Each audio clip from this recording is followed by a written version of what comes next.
En un mundo donde las respuestas parecen tener fin, aún existen preguntas que desafían todo lo que creemos saber. Entre la sombra y la luz, entre la ciencia y lo imposible, se esconden los secretos más antiguos del universo. Somos los documentaristas, y nuestra misión es revelar aquello que muchos prefieren mantener oculto. Acompáñanos a explorar los misterios reales, los fenómenos inexplicables y las verdades que rompen las fronteras de la lógica humana. Prepárate para mirar más allá de lo evidente, porque aquí, la curiosidad es la llave, y el asombro nunca termina. Prepárate.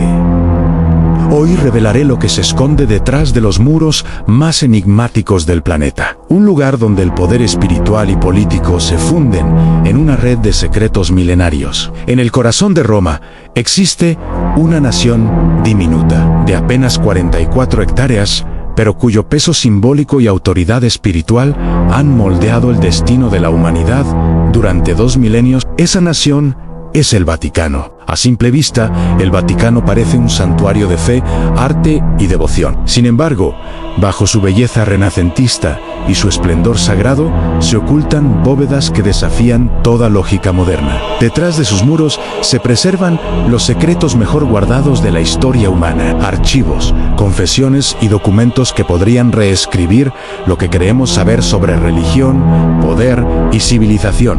La versión oficial señala que el Vaticano nació en el siglo IV después de Cristo, cuando el emperador Constantino ordenó la construcción de la primera basílica cristiana sobre la tumba de San Pedro, el primer mártir de Jesús.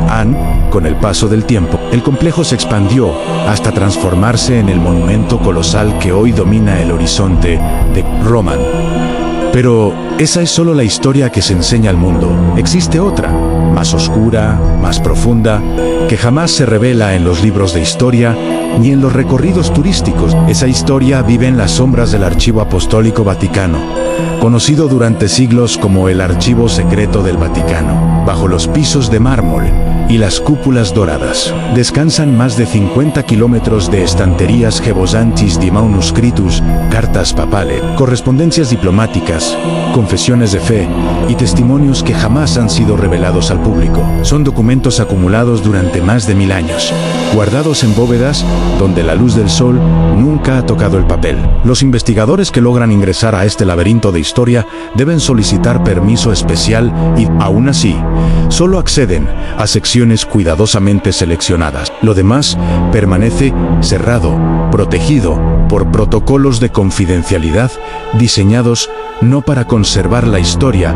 sino para enterrarla. El Vaticano asegura que el término latino secretum significa privado, no secreto, pero cuando existen documentos sellados por más de 70 años después de la muerte de un papa, resulta inevitable sospechar que puede ser tan peligroso que deba permanecer oculto durante generaciones enteras. ¿Qué verdades podrían hacer tambalear la fe o la autoridad de la Iglesia? Las respuestas parecen estar dispersas entre los pasillos silenciosos de esas bóvedas. Allí descansan los ecos de decisiones que moldearon imperios, de confesiones que pudieron cambiar el rumbo de la humanidad, los registros del Tribunal de la Inquisición, las cartas de Galileo, las órdenes de censura, los tratados secretos firmados con reyes y dictadores. Cada página representa una pieza del rompecabezas que la historia oficial ha preferido ignorar. Durante la Segunda Guerra Mundial, cuando Europa se hundía en un océano de muerte y desesperación, la sombra del Vaticano se extendió sobre uno de los episodios más oscuros de la humanidad. Mientras millones de judíos eran exterminados en los campos de concentración, la Santa Sede, bajo el pontificado de Pío XII, mantuvo una postura de neutralidad que, con el tiempo, muchos calificaron de silencio cómplice. La pregunta que resuena hasta hoy es simple y brutal. ¿Por qué la voz moral más poderosa del planeta cayó ante el horror? El Vaticano, enclavado en el corazón del territorio fascista de Mussolini, se encontraba en una posición estratégica y peligrosa. La supuesta neutralidad del Papa Pío XII despertó sospechas que jamás se disiparon. Numerosos documentos desclasificados muestran correspondencia entre miembros del clero y figuras relacionadas con el régimen nazi. Una de las historias más escalofriantes proviene proviene de Austria, donde un obispo vinculado al Vaticano ayudó a oficiales nazis a escapar de Europa utilizando pasaportes falsos de la Cruz Roja. Entre esos fugitivos se encontraba Franz Stangl, comandante del campo de exterminio de Treblinka, responsable directo de la muerte de cientos de miles de personas. Los sobrevivientes lo llamaron el Verdugo Blanco. Después de la guerra, Stangl cruzó los Alpes, llegó a Roma y recibió refugio dentro de los muros de la iglesia. Desde allí, partió rumbo a Sudamérica, donde vivió por años bajo una identidad falsa. El Vaticano ha negado oficialmente cualquier participación institucional en esa red de fugas, conocida como las Red Lines. Sin embargo, el rastro de los documentos y las cartas interceptadas apunta a una realidad más compleja. Algunos sacerdotes actuaron por cuenta propia, otros, según ciertos historiadores, bajo órdenes veladas de figuras con poder dentro del Vaticano. Mientras los archivos permanecieron cerrados, la verdad siguió siendo un rumor, un eco imposible de verificar, pero en un acto sin precedente. El Papa Francisco anunció la apertura anticipada de los archivos del pontificado de Pío XII, 9 años antes de lo planeado. Miles de documentos comenzaron a digitalizarse y por primera vez investigadores independientes pudieron asomarse al abismo de la verdad. Lo que descubrieron no fue simple. Entre los documentos se hallaron evidencias de que la Iglesia efectivamente protegió a miles de judíos y que, en algunos casos, el silencio del Papa fue una estrategia de supervivencia. Sin embargo, también se encontraron registros de comunicación directa con autoridades del Tercer Reich, que confirman un nivel de relación más profundo de lo que se admitió durante décadas. Esta dualidad define al Vaticano Annum, símbolo de fe y redención, pero también un santuario de secretos donde el bien y el mal parecen entrelazarse de manera indescifrable. El archivo es más que un depósito histórico. Es un espejo oscuro donde la humanidad puede observar sus propios pecados. Un reflejo del poder absoluto y del costo que implica sostenerlo. Dentro de esas bóvedas no solo se guarda la historia de la Iglesia, sino también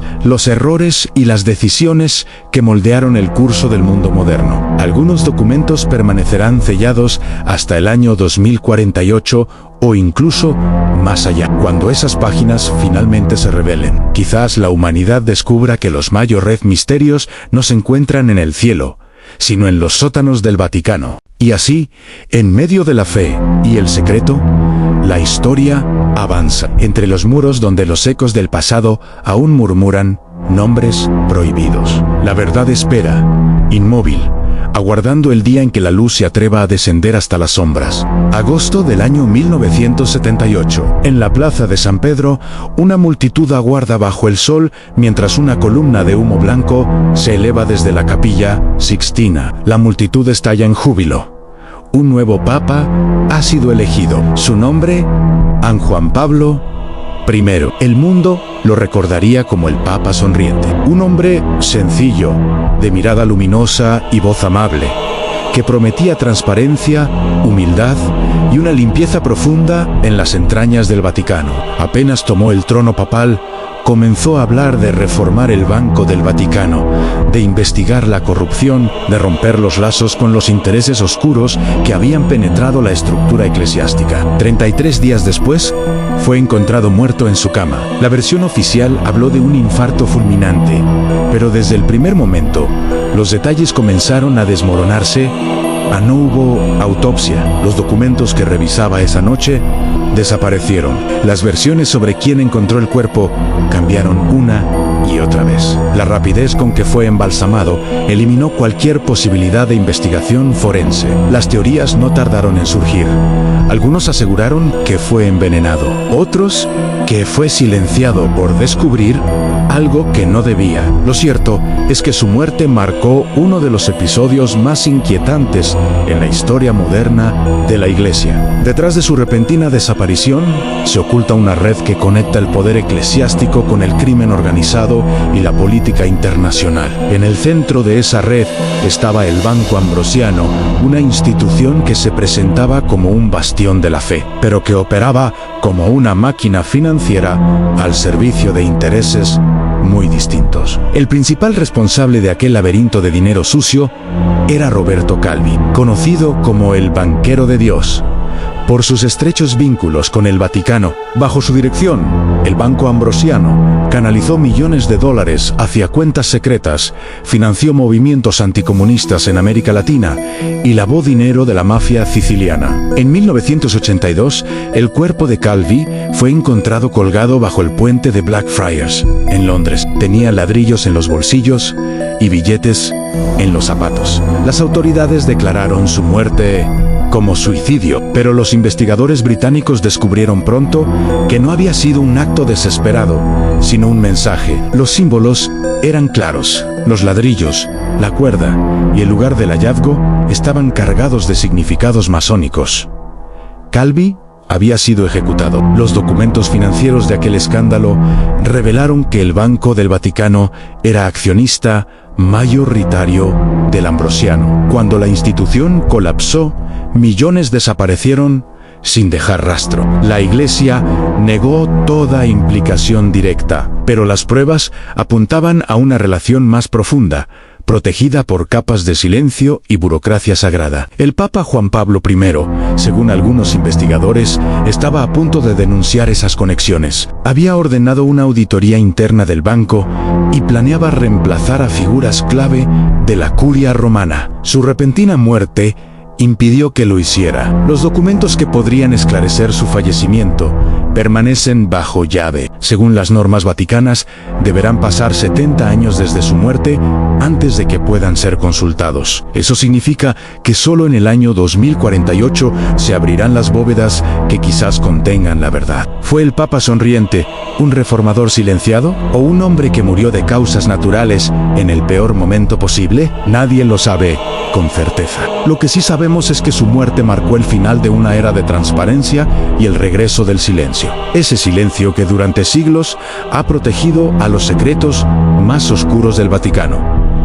Años más tarde, el misterio adoptaría una nueva forma. No en las sombras de los archivos, sino en las alturas del cosmos. En el árido desierto de Arizona, sobre la cima del Monte Graham, se alza una instalación que parece sacada de una película de ciencia ficción, el Observatorio Vaticano de Tecnología Avanzada. Es uno de los telescopios más poderosos del mundo y su existencia plantea una pregunta desconcertante. ¿Por qué una institución religiosa que durante siglos combatió el conocimiento científico invierte millones en explorar el universo? El Vaticano afirma que su propósito es puramente científico. El observatorio, administrado por astrónomos jesuitas, estudia asteroides y cometas potencialmente peligrosos para la Tierra. Sin embargo, detrás de esa explicación racional, surgen teorías más inquietantes. Algunos investigadores creen que el verdadero objetivo del telescopio no es la observación astronómica, sino la búsqueda de vida extraterrestre. Y no solo eso, plantean que el Vaticano podría estar rastreando señales de inteligencia alienígena relacionadas con antiguas profecías bíblicas sobre el retorno de Cristo. A primera vista, parece una idea absurda, pero el propio director del observatorio, el padre Richard Cook, ha declarado públicamente que la Iglesia considera posible la existencia de vida más allá de nuestro planeta. Según él, el universo es tan vasto que negar esa posibilidad sería negar la grandeza de la creación divina. El Vaticano incluso organizó una conferencia internacional con científicos de todo el mundo para debatir cómo afectaría el descubrimiento de vida extraterrestre a las doctrinas teológicas. Las conclusiones fueron sorprendentes. La existencia de seres inteligentes en otros mundos no contradice la fe, sino que la amplía. Esa postura aparentemente abierta ha alimentado especulaciones durante años. Algunos teóricos sostienen que el Vaticano ya posee información sobre civilizaciones no humanas, guardada celosamente entre sus archivos más antiguos. Según estas teorías, las apariciones marianas, los encuentros místicos y las visiones angelicales relatadas a lo largo de la historia podrían haber sido, en realidad, manifestaciones de inteligencias no terrestres. Si esa hipótesis fuera cierta, los archivos vaticanos no solo contendrían los secretos de la tierra, sino también los del cielo. Pero el Vaticano guarda silencio. No existe ningún protocolo público sobre cómo actuar en caso de descubrir vida inteligente. Aún así, resulta difícil creer que una institución que ha planificado cada aspecto de su existencia durante más de 2 milenios no tenga preparado un plan para ese escenario. ¿Y si ya lo tiene? Y sí, enterrado en alguna bóveda bajo las calles de Roma, existe un documento que describe el contacto con entidades más allá de nuestro entendimiento. Quizás el verdadero secreto del Vaticano no sea de este mundo. La historia de esta ciudad amurallada es la historia del poder, del misterio y del control absoluto de la información. A lo largo de los siglos, la Iglesia ha ocultado y revelado verdades a su conveniencia, moldeando el pensamiento de generaciones enteras. Su fortaleza no solo se basa en la fe, sino en su capacidad de decidir qué verdad merece ser conocida. Los archivos secretos del Vaticano son el testamento de esa autoridad. En ellos reposa la prueba de que la historia humana puede ser reescrita con una sola revelación, y tal vez, cuando el último de esos sellos sea roto y la última bóveda sea abierta, descubriremos que la realidad supera cualquier conspiración. Hasta entonces, solo nos queda esperar, an cuestionar, an dudarán. Porque en los silencios del Vaticano, entre las sombras del poder y las plegarias de los siglos, la verdad aguarda, inmóvil, an impasible, an viva. Esta fue la historia de los oscuros secretos del Vaticano, donde la fe y el misterio se funden en un mismo abismo.